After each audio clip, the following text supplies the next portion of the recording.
Asambleísta Fernando Bustamante. Muchas gracias, señor presidente, señoras y señores asambleístas. Existen varias formas de discutir mal las cosas buenas. Y una de ellas es hacer la siguiente movida retórica, decir, aquí hay un problema, una necesidad o alguna mal que remediar, por lo tanto, la medicina que propongo es buena y debe ser tomada. Con ese criterio, la persona que tiene cáncer podría recetársele sangrías, cataplasmas, ayunos o cualquier otro medicamento absolutamente carente de toda eficacia. No basta lamentar los problemas que enfrenta nuestra comunidad expatriada, que vive fuera del país. Es necesario preguntarse si los remedios que estamos buscando tienen alguna eficacia y tienen alguna justicia. Por lo demás, el punto de partida, el interés que la comunidad nacional tiene que ver no con una ley de los migrantes o de la migración, sino con un concepto muchísimo más amplio, frente al cual este proyecto de ley que estamos tratando ahora se queda lamentablemente corto. Nosotros lo que tenemos que tratar es una ley de la movilidad humana, no una ley de los migrantes ecuatorianos en el exterior, por la misma razón que tenemos que tratar una ley de la salud pública y no una ley de la epilepsia. Eso es lo que deberíamos estar tratando en este momento. El fenómeno de la movilidad humana y cómo vamos a enfrentar el hecho de que esa situación de tal forma que quienes están, las personas que se encuentren en situación de movilidad dentro o fuera de nuestro país, vean debidamente precautelados sus derechos. Y en este punto, antes de entrar en el tratamiento particular de los artículos que están en nuestra consideración, quiero hacer algunas consideraciones generales. En primer lugar, quisiera señalar que ya es hora que dejemos atrás el materialista economicismo de justificar que algo tenemos que hacer por las personas en movilidad porque aportan a las economías de sus países. Si no hubiera un solo centavo de remesas que llegaran a nuestro país, igual estaríamos obligados a tratar una ley de movilidad humana, igual tendríamos que preocuparnos por los ecuatorianos y ecuatorianas que no viven dentro de las fronteras nacionales, igual tendríamos que precautelar sus derechos.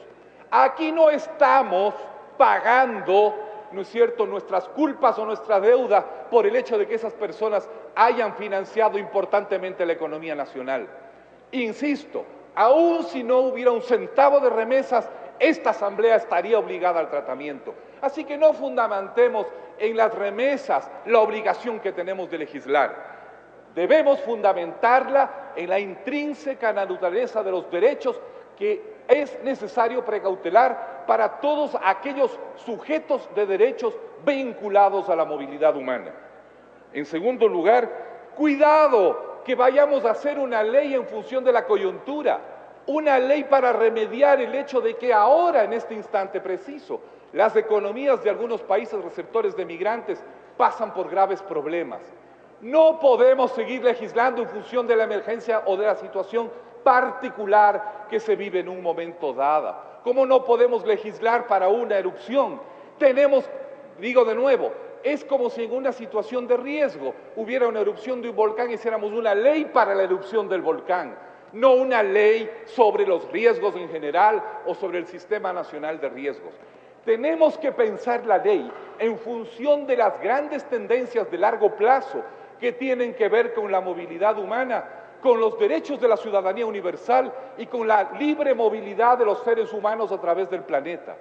No podemos, porque si vamos a hacer una ley porque ahora España está en crisis, o porque ahora Italia está en crisis, o porque ahora Estados Unidos está en crisis, esa ley será inmediatamente obsoleta, será absolutamente periclitada el momento en que esas economías estén en auge y la nuestra no lo esté, posibilidad que podemos contemplar.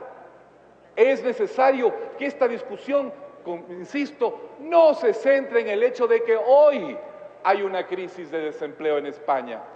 Tenemos que pensar en una ley en general para todas las condiciones de largo plazo estructurales posibles que puedan darse. Quisiera también ahora entrar en algunas de las consideraciones y de los conceptos particulares.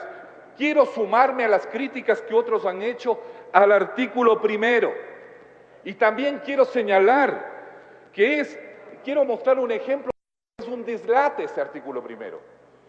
Tomemos el caso, supongamos que la cifra que se patea por ahí tan fácilmente de 3 millones de personas ecuatorianas fuera del país, supongamos que esa cifra es efectiva, no creo que nadie haya podido demostrar que lo es, pero digamos que es verdad, que hay 3 millones de ecuatorianos viviendo en el exterior. Supongamos que aplicamos el criterio de cuarto grado de consanguinidad y segundo de afinidad, y no quiero ni imaginarme las consecuencias de tal criterio. No habrá persona en este país que no esté cubierta por esta ley y beneficiada por ella. Solo voy a dar mi ejemplo personal a título absolutamente de ejemplo. Yo tengo sobrinos que viven en el exterior como ecuatorianos migrantes. ¿Qué quiere decir eso? Que ahora que yo me voy a tener que acoger a los beneficios de esta ley, me parecería una supina injusticia que una persona en mis condiciones pudiera invocar una ley de los migrantes porque tiene sobrinos viviendo en Alemania, por ejemplo. Calculen cada uno de ustedes cuántos consanguíneos en cuarto grado y cuántos afines en segundo grado tiene todos y cada uno de los aquí presentes. Multipliquen por el número de migrantes y se van a dar cuenta de las impensadas consecuencias de aplicar el criterio del artículo 1. Pero eso, ¿saben cómo se llama? Se llama clientelismo. Se llama ofrecer una maravilla que parece justa y buena, que termina beneficiando a una inmensa cantidad de gente que va a estar feliz, presumo, y con ello desequilibrar la justicia, romper la equidad y peor aún, poner sobre el Estado ecuatoriano el peso de responsabilidades absolutamente inviables. Eso se replica en varios artículos de esta ley. Quisiera señalar, por ejemplo, algún hito más, ¿no es cierto? El tema del empleo.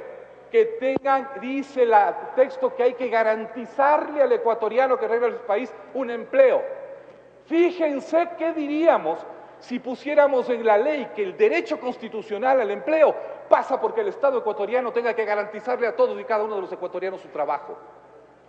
Puede ser hermoso decirlo, pero francamente creo que sería de una tremenda irresponsabilidad. Pero ahora resulta que los ecuatorianos que han vivido un tiempo fuera del país sí tienen derecho a exigirle al Estado ecuatoriano que les dé empleo, pero no aquellos que vivimos y trabajamos en este país.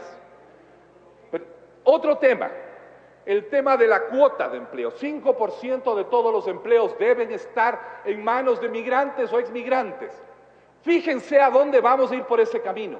Si cada vez que hay un grupo vulnerable o pensamos que ese grupo vulnerable merece un trato especial en materia de empleo en el sector público, por ejemplo, y ponemos una cuota, entre paréntesis, no sé por qué 5%, habría que preguntarse por qué 5%, resulta que al cabo de un tiempo nuestra legislación será un cúmulo de derechos obligatorios legalmente establecidos en el cual grupos determinados pueden reclamar un empleo. ¿Y qué pasa, por ejemplo, si no hay suficientes migrantes para cubrir esas plazas laborales?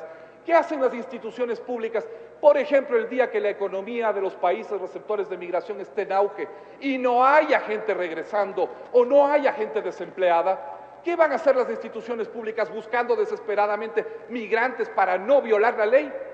Esta es una forma equivocada, viciosa, clientelar y demagógica de plantear el tema de la solución de los grandes problemas que son reales, a los cuales tenemos que dirigirnos y sin duda alguna debemos encontrar soluciones, pero pensemos esas soluciones con criterio.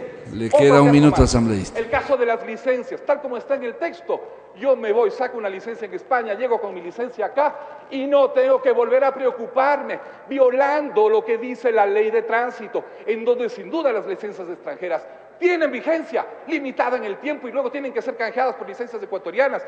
Eso es lo razonable. Y tenemos que dirigirnos a compatibilizar esta ley también con las otras leyes. Por favor, veamos qué otros derechos ya están cubiertos en la legislación vigente y no repitamos acá o no redupliquemos acá lo que ya de alguna manera está contemplado. Muchísimas gracias, señor presidente, señores y señoras asambleístas.